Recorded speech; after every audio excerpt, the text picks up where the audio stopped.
behind the lectern, not a very comfortable place. I think I'd much rather be down in the seats.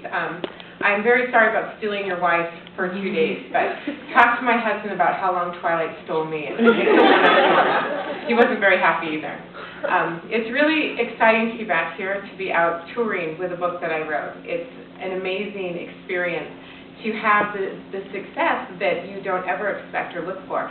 One of the things that makes other writers hate me more than anything else is the fact that I didn't plan to be a writer. I didn't decide, I'm going to write a novel, and this is what it's going to be about, and this is the career I'm going to start on.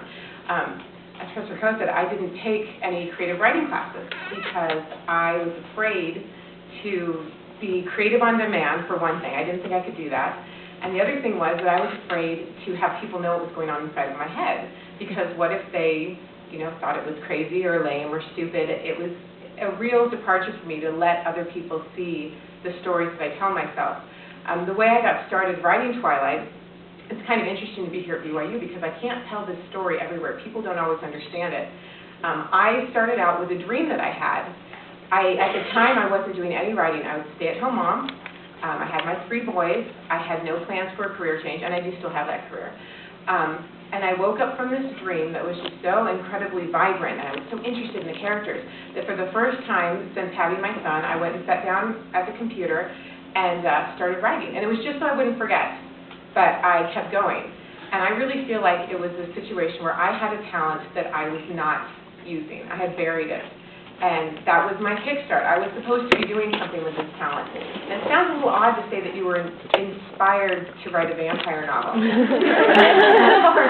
in fact, my very least favorite question in the whole world is to have someone ask me, what's your book about? I hate that because it sounds horrible. I often say it sounds like a bad episode of Buffy the Vampire Slayer. And when I was going through the process of sending out queries, you have to write a summation. And to sum Twilight up in 10 sentences, it sounds rotten. I'm surprised anyone gave me a chance.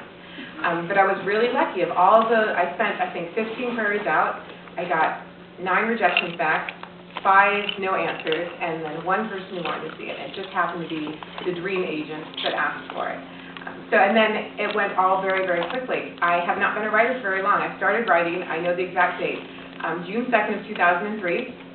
I had that dream. I got up. I know the date because it was soccer practice, and I had it on the calendar. I looked at it. And so I had the dream. I started writing, and I wrote without coming up for air for about 3 months. And I finished Twilight. And at that moment, having actually finished the novel, it wasn't until it was done that I would even admit to myself that I was writing a book. Because I was just having fun. I was just telling myself a story. And I still think that the most important thing as a writer that you can possibly do is forget about everyone else in the world. Forget about trying to get published. Forget about who you're trying to please with your novel and just entertain yourself.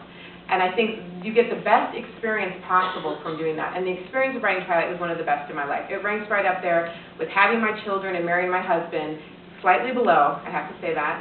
But it was an incredible, incredible experience. Last night I was out with, at an appearance, and we were with some other people in the industry, and we were talking about a man who just won an award, and he got his first book published. It's the 9th book that he's written, and this is the first one that's made it out. And I thought that is really the hallmark of a true writer. A true writer is someone who writes whether or not anyone else is going to read it, because a real writer is someone who just writes for themselves. Because it all started with a dream, I'm going to do a little reading from New Moon, which is my latest